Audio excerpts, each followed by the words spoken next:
Om Swastiastu, pemirsa Bali TV, seperti kita ketahui bersama bahwa Omnibus Law atau Undang-Undang Cipta Kerja sudah bergulir dan menimbulkan pro dan kontra. Di Bali Post Talk sudah beberapa kali juga kita angkat dari sisi buruh maupun dari sisi pengusaha. Kali ini kita akan mengangkat sekali lagi dari sisi pengusaha, dan saya akan mewawancarai Bapak Menah Nurlabe. Beliau adalah Ketua APindo, Asosiasi Pengusaha Indonesia Daerah Bali. Kita sapa langsung Pak Menah Nurlabe. Om Swastiastu, Pak. Om Swastiastu, ya, sama kena ya. Salam Merahayu, sehat, sejahtera. Ya. Ini kita yang buka. Ya. Kita sudah jaga jalan menunggu protokol kesehatan. Baik. Padahal hal ini kan, ya dari sisi pengusaha tentu memiliki pandangan tersendiri tentang Omnibus Law atau Undang-Undang Cipta Kerja. Kalau kemarin dari buruh kan ya menolak gitu ya, dengan catatan dan macam-macam ininya pendapatnya. Tapi dari APindo Bali sendiri sudah ada semacam pandangan terhadap Omnibus Law ini seperti apa? Okay. Jadi kami dari APindo yang pertama ya tentunya mengucapkan puji syukur, dan ini merupakan langkah yang tepat dan baik ya kepada pemerintah. Langkah yang tepat dan baik dari pemerintah nih. Iya. Untuk mendukung investasi atau seperti apa? Jadi kalau mengenai sesuai dengan Omnibus Law ini, jadi tentunya di mana memberikan ya peluang kepada investasi, pengusaha, dan tentunya pekerja dan buruh. Jadi pekerja dan buruh mendapatkan, tapi kalau dari segi pengusaha kan ini jelas menguntungkan, tapi dari sisi buruh katanya tidak menguntungkan. Gimana nih APindo melihat? Sebenarnya karena pemerintah kan sudah memberikan, seandainya nanti ada satu keberatan dari kami, dari pengusaha, itu akan ada judicial review. Ya, jadi ke Mahkamah Konstitusi. Nah, maka dalam hal ini tentunya di pusat, yaitu dari Kadin dan APindo yang mewakili daripada pengusaha itu sendiri. Kalau ini sekarang dari APindo Bali katakanlah begitu mengikuti keputusan dari APindo Pusat berarti Pak Nengah ya? Ya jelas, kami yang jelas ini kan merupakan keputusan pemerintah pusat ya, yang tentunya disetujui bersama dengan DPR RI dan tentunya dengan stakeholder yang bersangkutan. Dan yang kita anggap seperti tadi saya sampaikan bahwa ini adalah merupakan langkah yang tepat dan baik ya, itu kepada pemerintah pusat. Ya. Dan mendukung ya, pada intinya mendukung daripada Omnibus Law ini, karena ini adalah bagian dari bagaimana investasi bisa tumbuh dengan baik. Tapi persoalannya, pertanyaan saya Pak Nengah, apakah memang selama ini investasi di Indonesia itu memang sulit sehingga diperlukan undang-undang seperti ini? Nah, dari ini kacamata pengusaha ini yang saya baik. Ya. Jadi oleh karena di dalam undang-undang Omnibus Law ini yaitu Cipta Kerja, itu kan terdiri daripada 79 undang-undang yang sekarang disatukan ya menjadi Undang-Undang Cipta Kerja, yang tentunya akan memberikan iklim yang baik itu kepada investor, baik itu berusaha, dan baik kepada pekerja dan buruh. Jadi semua Pak Nengah ini diuntungkan dengan Undang-Undang Cipta Kerja ini? Saya rasa nanti kalau sudah merupakan itu undang-undang, karena yang barusan ini kan baru disetujui oleh DPR dan pemerintah itu sendiri.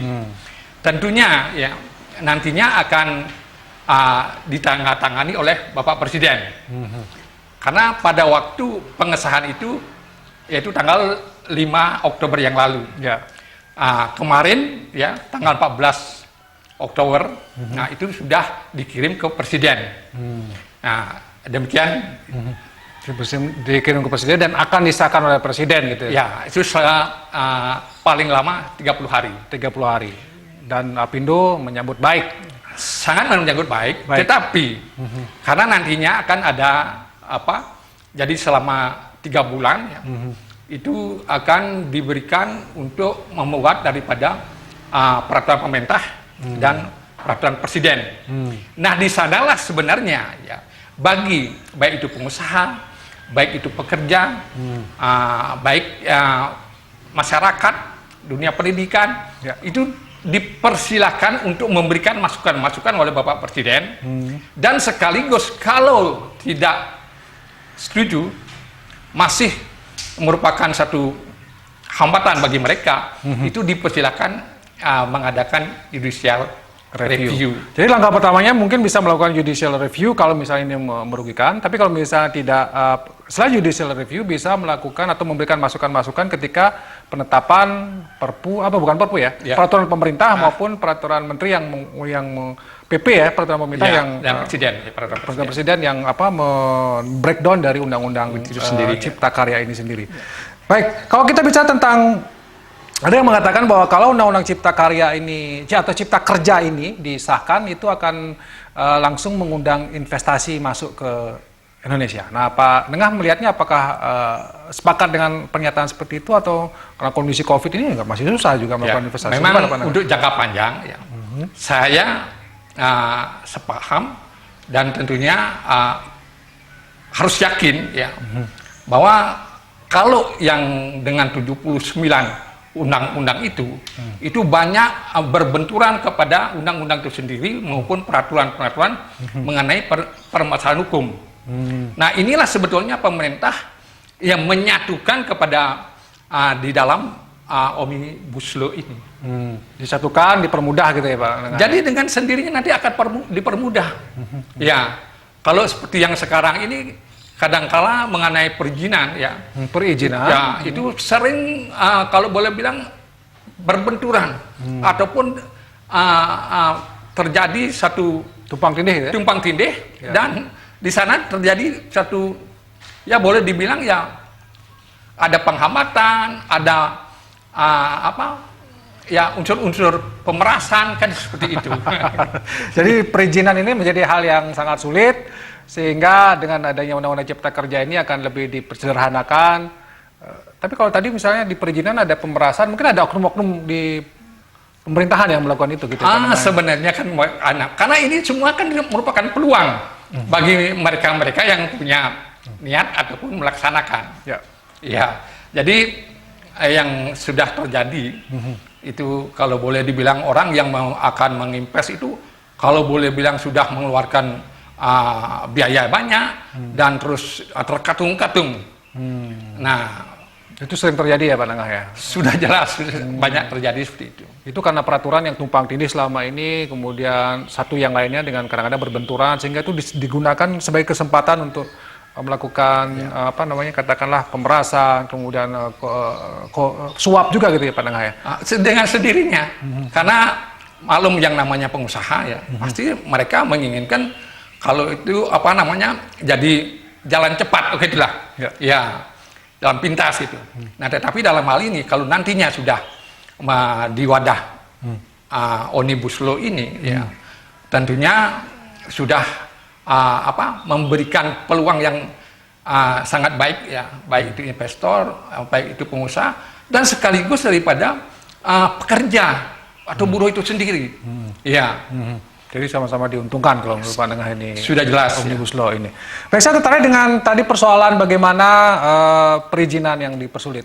Nah, apakah ini merupakan keluhan yang umum dari teman-teman pengusaha? Ya, khusus kalau kita bicara tentang Apindo Bali, apakah teman-teman pengusaha di Bali juga merasakan hal seperti itu? Jadi perizinan diperlambat, dipersusah, harusnya keluar berapa waktu, tapi nggak dikeluarkan ada yang sampai 2 tahun katanya Pak Nengah. Ini benar nggak ada informasi seperti itu? Itu sebetulnya benar juga. Ya, oleh karena seperti tadi, jadi mungkin karena ada undang-undang otonomi daerah, nah itu jadi masing-masing kepala daerah ya seperti raja kecil lah gitu. Jadi di mana gubernur mengeluarkan pergub dan di daerah bupati ataupun wali kota mengeluarkan perbub ataupun itu sendiri. Ya. Di desa ada lagi ya? Ya, perdes ya. Perdes lagi. Ya, belum lagi maaf aja. Jadi ada awing-awing lagi. Nah inilah sebenarnya kalau boleh dibilang ya, mari semoga dengan adanya nanti Omnibus Law ini ya, bisa memberikan sekali lagi memberikan iklim baik Investasi, bagi ya. investasi, bagi orang berusaha, baik itu kepada para pekerja dan buruh itu sendiri. Baik.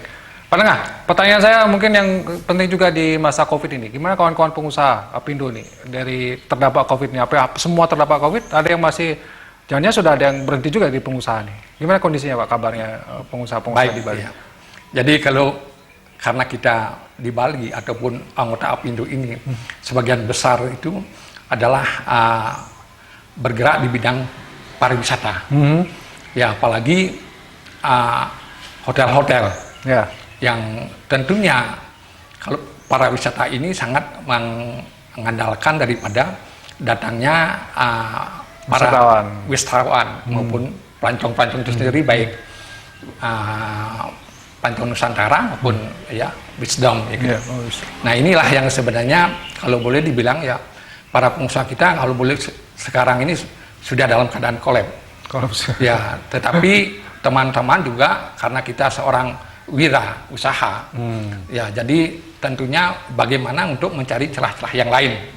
Sumpamanya satu contoh mereka mengadakan sekarang banting setir ke pertanian, perkebunan, baik yang berjualan ya kalau boleh dibilang melayani masyarakat di bidang makan dan minum ya, ya karena itu yang sekarang kalau boleh dibilang ya bilang ngetren, yang boleh dibilang yang bisa menghasilkan untuk mempertahankan hidup bagi para pengusaha yang sudah boleh dibilang kolaps itu sendiri. Jadi di masa ini jelas semua terdampak ya Pak Nengah ya. Jadi ada yang banting setir dari pengusaha dan ya memang Bali paling terpuruk sektor ekonominya gara-gara COVID ini. Ya mudah-mudahan dengan Undang-Undang Cipta Karya ini bisa menjadi angin segar mungkin ya buat pengusaha. Tapi susah juga ya Pak Nengah ya, kalau dengan kondisi begini nggak punya uang untuk invest juga susah kayak. Ya memang sih kalau sekarang jangka panjang mungkin ya ini seperti tadi ya mungkin jangka panjang. Dengan syukur juga yang saya sampaikan bahwa nanti bulan November ini pemerintah sudah akan memberikan vaksin yang pertama kepada garda yang di depan, ya, tenaga kesehatan, para medis ya, mungkin aparat-aparat daripada keamanan ya.